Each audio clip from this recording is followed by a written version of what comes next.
আসসালামু আলাইকুম। আমার সুপ্রিয় নবম শ্রেণীর শিক্ষার্থীবৃন্দ, তোমাদেরকে রসায়ন ক্লাসে স্বাগতম জানাচ্ছি।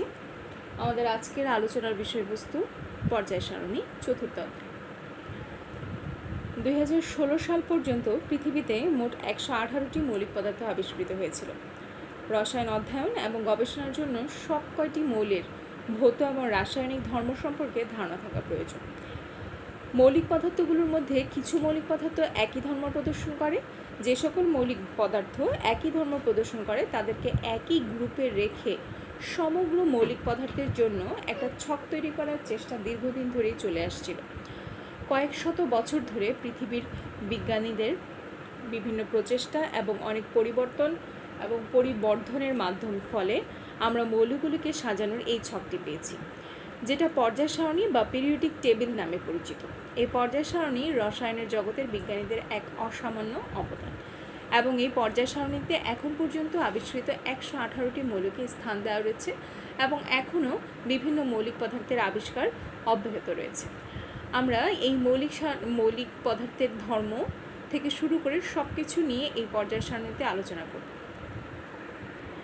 এই অধ্যায় শেষে আমরা যে জিনিসগুলো সম্পর্কে জানতে পারবো, যে পর্যায় সারণীর বিকাশের পটভূমি সম্পর্কে বলতে পারবো, মৌলের সর্ববহিস্থিত স্তরের শক্তি স্তরের ইলেকট্রন বিন্যাসের সাথে পর্যায় সারণীর প্রধান গ্রুপগুলোর সম্পর্ক নির্ণয় করতে পারবো, প্রথম 30টা মৌল এবং একটি মৌলের পর্যায় শনাক্ত করতে পারবো, পর্যায় সারণীতে কোনো মৌলের অবস্থান জেনে এর ভৌত এবং রাসায়নিক ধর্ম সম্পর্কে ধারণা করতে পারবো, মৌলসমূহের বিশেষ নামকরণের কারণ বলতে পারবো, পর্যায় সারণীর গুরুত্ব ব্যাখ্যা করতে পারবো, পর্যায় সারণীর একই গ্রুপের মৌল দ্বারা গঠিত যৌগের একই ধরনের ধর্ম প্রদর্শন করার কারণ ব্যাখ্যা করতে পারবো, পরীক্ষণের সময় কাচের যন্ত্রপাতির সঠিক ব্যবহার, পরীক্ষণ কাজে সতর্কতা অবলম্বন, পর্যায় সারণী অনুসরণ করে মৌলসমূহের ধর্ম অনুমানে আগ্রহ প্রদর্শন করতে পারবো। পর্যায় সারণীর পটভূমি নিয়ে যদি আমরা আলোচনা করতে চাই, তাহলে এখানে অনেক বিজ্ঞানীদের বিশাল অবদান রয়েছে। আমরা আজকের যে পর্যায় সারণীটা খুব সহজেই পেয়ে যাচ্ছি, এই পর্যায় সারণীটা বিভিন্ন বিজ্ঞানীদের ছোট ছোট ক্ষুদ্র ক্ষুদ্র প্রয়াস এবং তাদের অনেক বছরের গবেষণার অনেকটা বিশাল সমন্বয়। তো পর্যায় সারণীর প্রথম যেই উদ্যোগটা ছিল সেটা হয়েছিল 1789 সালে বিজ্ঞানী Lavoisier oxygen, nitrogen, hydrogen, phosphorus, mercury, zinc এবং সালফার ইত্যাদি মৌলিক পদার্থগুলোকে ধাতু এবং অধাতু এই দুইটি ভাগে ভাগ করেন। ল্যাভোইসিয়ের সময় থেকে মৌলগুলোকে বিভিন্ন ভাগে ভাগ করার চিন্তাভাবনা শুরু হয়, যেন একই ধরনের মৌলিক পদার্থগুলোকে একটি নির্দিষ্ট জায়গায় রাখা যায়। অর্থাৎ আমি যদি একটা শ্রেণীতে ভাগ করে নিতে পারি, তাহলে হয়তো মৌলগুলোকে নিয়ে পরবর্তী যে গবেষণাগুলো রয়েছে সেগুলো করতে আমার সুবিধা হবে। এই সূত্রপাতটা করেছিলেন বিজ্ঞানী ল্যাভোইসিয়ে 1789 সালে, ছিল পর্যায় সারণীর প্রথম পটভূমির প্রথম সূত্রপাত। এর পরবর্তীতে 1829 সালে বিজ্ঞানী ডোবে রাইনার লক্ষ্য করেন যে 3টা মৌলিক পদার্থ একই রকমের ধর্ম প্রদর্শন করে। তিনি প্রথমে পারমাণবিক ভর অনুসারে 3টি মৌল সাজান। ডোবেরাইনার যে ত্রয়ীগুলো সাজান, এই ত্রয়ীগুলো তিনি দেখাতে চান যে পরপর 3টা মৌলিক পদার্থকে যদি পারমাণবিক ভর অনুযায়ী উনি সাজান, তাহলে দেখা যায় প্রথম এবং তৃতীয় মৌলের পারমাণবিক ভরের যোগফলের অর্ধেক বা তার কাছাকাছি হয়ে যায় দ্বিতীয় মৌলটির পারমাণবিক ভর। এটাকেই বলা হচ্ছে ডোবেরাইনারের ত্রয়ী। বিজ্ঞানী ডোবেরাইনার ক্লোরিন, ব্রোমিন এবং আয়োডিনকে প্রথম ত্রয়ীর মৌল হিসেবে চিহ্নিত করেছিলেন, এবং তার এই উদ্যোগটা হয়েছিল 1829 সালে। কীভাবে ত্রয়ীটা ব্যাখ্যা করতে পারি আমরা দেখিয়ে নিই একটু।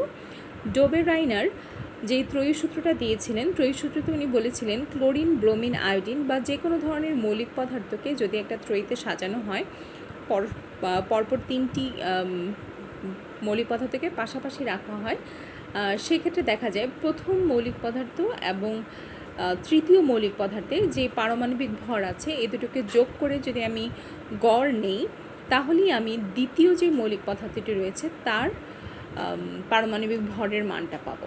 এমন দেখা যায় যে ক্লোরিনের 35.5 পারমাণবিক ভর এবং আয়োডিনের 127, এই দুটার গড় নিলে ব্রোমিনের পারমাণবিক ভর 80-র কাছাকাছি 81.225 মানটা পাওয়া যায়। পরবর্তীতে 1864 খ্রিস্টাব্দে নিউল্যান্ড অষ্টক সূত্র প্রদান করেন। পরবর্তীতে পর্যায় সারণীর দিকে আরও এক ধাপ এগিয়ে যাই। নিউটনের অষ্টিক সূত্রতে উনি বলেছিলেন, মৌলসমূহকে যদি পারমাণবিক ভরের ছোট থেকে বড় ক্রম অনুযায়ী সাজানো যায়, তবে যে কোনো একটা ধর্মের মৌলের ধর্ম তার অষ্টম মৌলের ধর্মের সাথে মিলে যায়। অর্থাৎ আমি যদি পরপর করে পারমাণবিক ভর ছোট থেকে বড় করে সাজাই, তাহলে একটা মৌলের ধর্ম ঠিক তারপরে আবার 8 নম্বর মৌলের ধর্মের সাথে আবার মিলে যাচ্ছে। এভাবে করে করে দেখা যায় যে যদি মৌলগুলোকে সাজানো হয়, প্রথম মৌলের সাথে অষ্টম মৌলের, এর পরের কলামে দেখা যায় প্রথম মৌলের সাথে আবার সেই অষ্টম মৌলের একটা মিল খুঁজে পাওয়া যায়। এই কারণেই তার যে সূত্রটা দেওয়া হয়েছিল, এই সূত্রটার নাম দেওয়া হয় নিউল্যান্ডের অষ্টক সূত্র। পরবর্তীতে আমাদের আধুনিক পর্যায় সারণীর যেই প্রথম গোড়াপত্তন হয়েছিল 1869 খ্রিস্টাব্দে, বিজ্ঞানী মেন্ডেলিভ 63টি মৌলকে নিয়ে 12টি আনুভূমিক সারি বা একটা অনুভূমিক সারি, যে আমাদের এই রোল টানা খাতার যে পাশাপাশি রোল গোনা, সেটাকে যদি আমি আনুভূমিক সারি বলি, এরকম 12টি সারি এবং 8টি লম্বা কলামকে নিয়ে এই 63 মৌলকে এই বিন্যাসে উনি সাজিয়েছিলেন 1869 সালে। এবং এই সূত্রটি তিনি দিয়েছিলেন রাশিয়ান বিজ্ঞানী মেন্ডেলিভ। এই সূত্রটার একটা নাম দিয়েছেন, সেটা হচ্ছে পর্যায় সূত্র।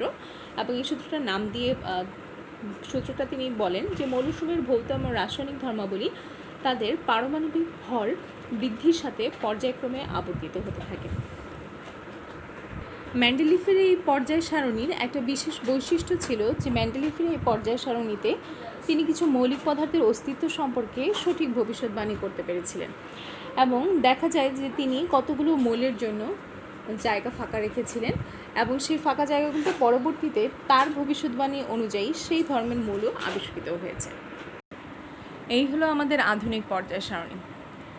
যে বিজ্ঞানীদের অক্লান্ত পরিশ্রমের ফলে আমরা এই আধুনিক পর্যায় সারণী পেয়েছি, তাদেরকে আমরা সবসময় মনে রাখব।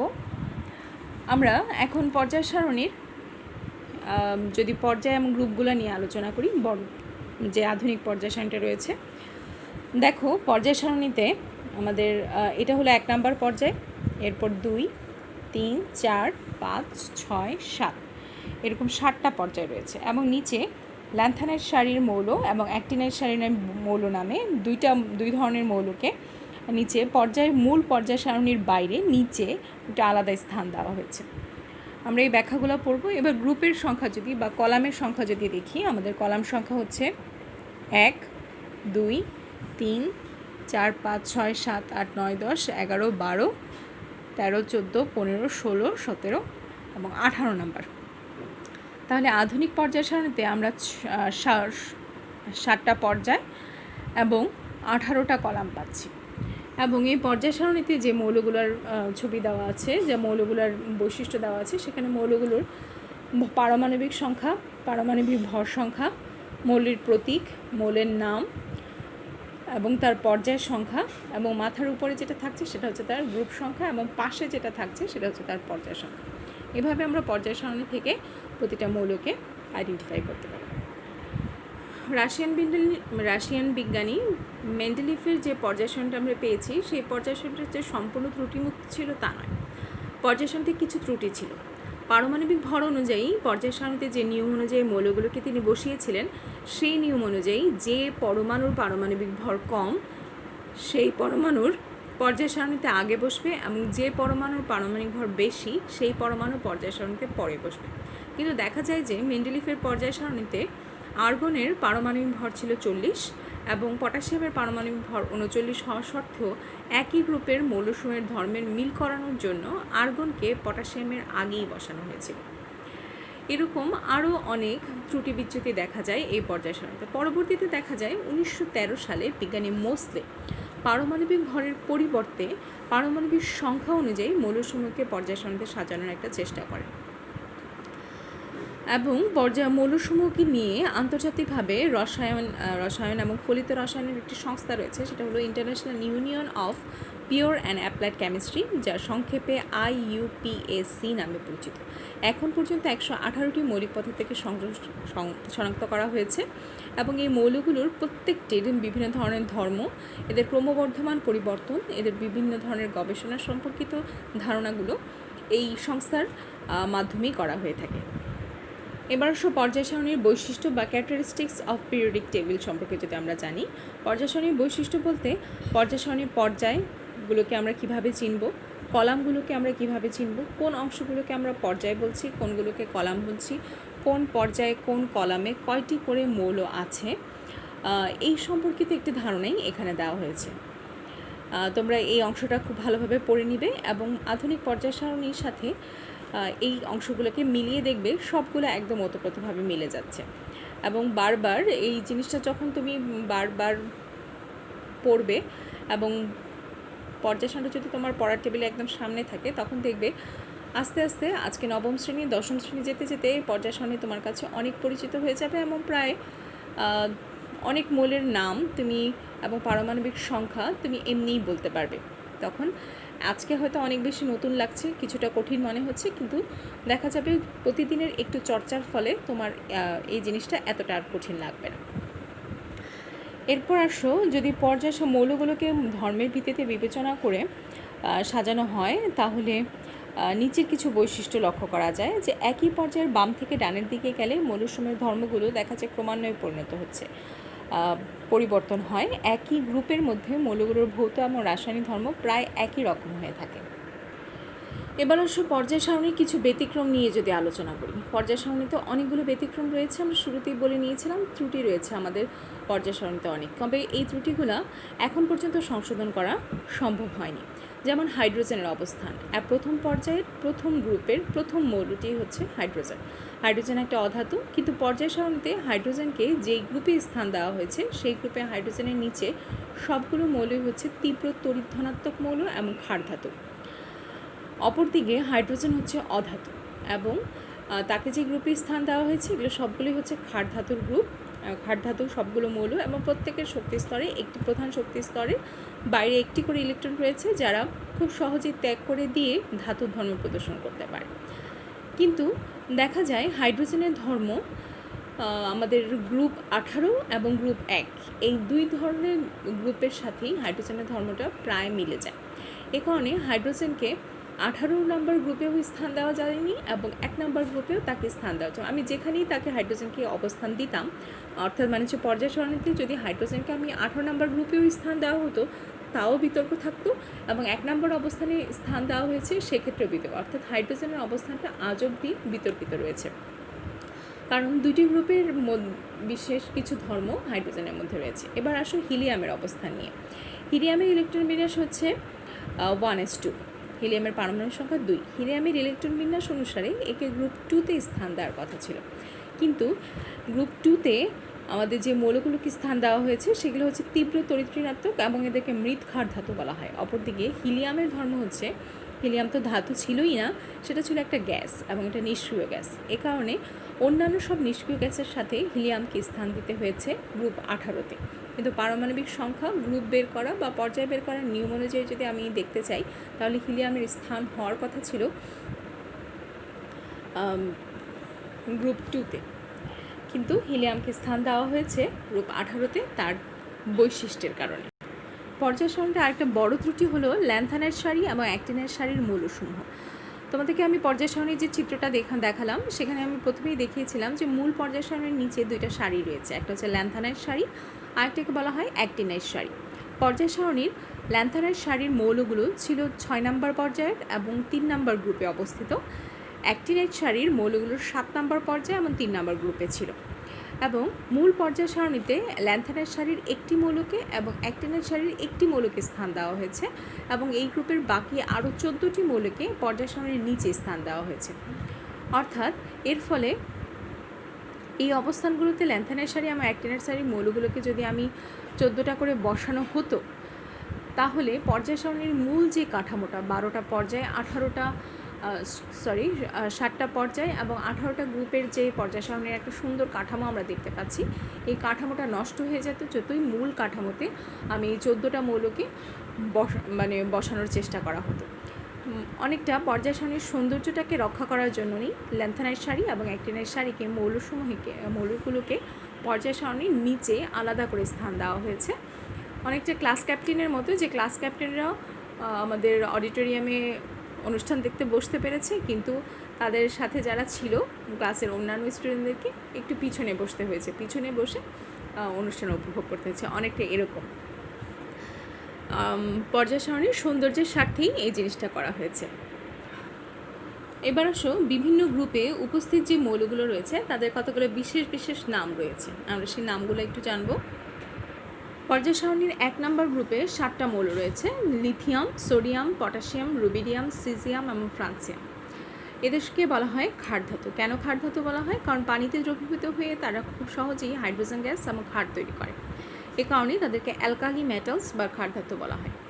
পর্যায় সারণীর 2 নম্বর গ্রুপে রয়েছে beryllium, magnesium, calcium, strontium, barium এবং রেডিয়াম, এই 6টি মৌল। এই মৌলগুলোকে বলা হচ্ছে মৃৎক্ষার ধাতু, কারণ এই ধাতুগুলোকে মাটিতে পাওয়া যায়, অর্থাৎ অ্যালকালাইন আর্থ মেটালস। সামগ্রিকভাবে এরা মৃৎক্ষার ধাতু নামে পরিচিত। এরপর রয়েছে মুদ্রা ধাতু। এখান থেকে তোমাদের ছোট ছোট প্রশ্ন আসে: ক্ষার ধাতু কী, মৃৎক্ষার ধাতু কী, মুদ্রা ধাতু কী, হ্যালোজেন গ্রুপ কী, এ ধরনের ছোট কিছু প্রশ্ন আসবে এবং সেখানে তুমি শুধুমাত্র গ্রুপের পর্যায়টা বলবে, কোন গ্রুপে রয়েছে, কোন পর্যায়ে রয়েছে, কি কি মৌল আছে, সেটাকে কিছুটা বললে অনেক সময় আমাদের অনুধাবনের প্রশ্ন, এই প্রশ্নগুলো আসতে পারে, তখন একটু ব্যাখ্যা আকারে লিখবে। আর যখন জ্ঞানের প্রশ্নে আসবে তখন এক লাইনে উত্তরটা দিয়ে শেষ করে দেবে। যেমন মুদ্রা ধাতু গ্রুপ 11-র 4টা মৌল হচ্ছে কপার, সিলভার, গোল্ড এবং রনজেনিয়াম। এই 4টা মৌলের মধ্যে প্রথম 3টা মৌলকে মুদ্রা ধাতু বলা হয়, কারণ এই গ্রুপের সবচেয়ে নিচের মৌল রনজেনিয়াম ছাড়া অন্য যে 3টি মৌল রয়েছে সেগুলো প্রাচীনকাল থেকেই মুদ্রা তৈরি করা এবং ব্যবসা বাণিজ্যের সময় বিনিময়ের মাধ্যম হিসেবে ব্যবহার হয়ে আসছে। তাহলে আর মুদ্রা ধাতু কাদেরকে বলবো? কপার, সিলভার এবং গোল্ড, এই 3টাকে বলবে এবং এদের অবস্থান হচ্ছে গ্রুপ 11-তে।